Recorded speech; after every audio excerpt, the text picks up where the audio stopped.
Hey guys, Aaron Cybertron Zhang here, and today I finally have another YouTube upload for you all. I know I've kind of been missing the last 2 weeks, and I really want to apologize for that, but school has been super busy lately. Of course, senior year, and college applications is taking up a lot of time. But I'm hoping that after I submit my early application on November 1st, I'll have a bit more time to bring you guys more content. As you know, I went to Philadelphia and Houston regionals lately, and I won Philadelphia, placed 4th at Houston, which was really awesome. Met a lot of you guys in person too, which was really neat.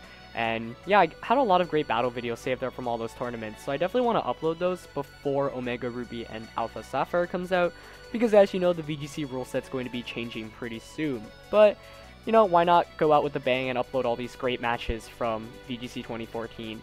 So this was my round 3 match at Philadelphia Regionals. I just won round 2, I uploaded that, actually, that was my last YouTube upload, and it was really close, but I felt like I was playing pretty well, so I felt relatively confident, you know, kind of got rid of those early tournament jitters, and my round 3 opponent was named Jackson Hambrick.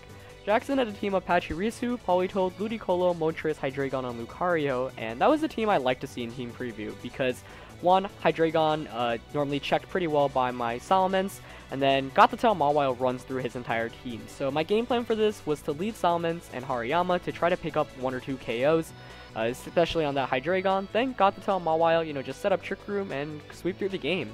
That was kind of the game plan, and, you know, I figured I would stick to it.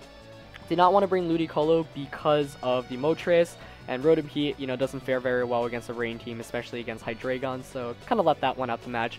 The Pokemon choices here were kind of simple for me to make, so without further ado, let's just get into the match. Like I said, there's not really much on this team that really threatens me immediately. You know, I've got so many options with this team in terms of switching and locking in with Gothitelle, so I feel like Salamence Hariyama is a very safe lead. I decide to not lead with Gothitelle because I want a more offensive pressure with my leading, and it plays out pretty well. You know, if I had led Gothitelle here, it definitely would have given me a lot more trouble, but Salamence Hariyama, excellent lead against his Hydreigon Ludicolo. So we both have Fake Out users and Dragons, but he's not going to want to keep that Hydreigon in because, of course, my Salamence is faster, and he doesn't know what item I carry, and most Salamences in VGC tend to carry Choice Scarf, though now we do see more Choice Specs in Life Orb. I go for the Fake Out here onto Ludicolo because I'm anticipating an Ice Beam. It looks like that is what he did. Now, unfortunately, I was predicting a Lucario switch in, so I Fire Blasted that slot. In retrospect, that really made little sense because Draco Meteor would have done like over 50% to a Lucario. It's very fair already and in normal form. And of course, I'm running Choice Specs on my Salamence. So Fire Blast was kind of a silly play, and that was really scary because this turn, his Moltres is able to get a full-powered Life Orb Hurricane off against my Hariyama, and it picks up the one-hit KO, which I kind of wasn't expecting. Totally forgot that Moltres got Hurricane in the first place, so when I saw the Hurricane come out, I was like, wow, I cannot believe that just happened. Super scary situation, and suddenly I'm down 3-2, and I have not done very much damage to his team at all. But like I said, Gothitelle Mawile kind of runs through his entire team, so I figure if I can even pick up 1 knockout before I set up Trick Room, then there's not going to be much of an option for him to actually stall out my Trick Room turns. So here, I Draco Meteor the Moltres, and fortunately enough, he does not protect. Salamence, of course, very speedy, is able to outspeed that Moltres, and it picks up the one-hit KO with the Choice Specs Draco Meteor. Ludicolo goes for the Ice Beam here onto Salamence, but that actually helps me more than it hurts me because it means I'll be able to set up Trick Room with Gothitelle safely, and Mawile gets to come in for free. Now, the scariest thing about Mawile is when it comes in for free. Mawile is an excellent Pokemon, but a lot of the times, you know, one of the reasons why it's probably difficult to play with is you're tempted to switch out for the Intimidates, but because Mawile is so frail in its normal form, it takes a ton of damage, even from attacks it resists, for example, Moonblast from Gardevoir. So, by Jackson KOing my Salamence, my Mawile is able to come in for free, and even though I'm down 3-2, I'm in an amazing position right now, because I've trapped both of his Pokemon in, and his Lucario does not threaten me whatsoever. You know, I got the Intimidate off against it, I've got a Gothitelle which beats Lucario one-on-one, and there's not really much either of his Pokemon can do, so as long as I hit my play roughs here, I should be good. He Mega Evolves immediately and goes for a Bullet Punch. Kind of surprised, like he went for the Bullet Punch instead of the Close Combat, but hey, I'm not going to complain. Go for the Tickle there to make Psyshock a 2-hit KO, as Mawile, fortunately enough, connects with its play rough on Ludicolo and picks up the knockout. So now the game is 2-2, and he has Hydreigon and Lucario, and I have 3 turns of Trick Room.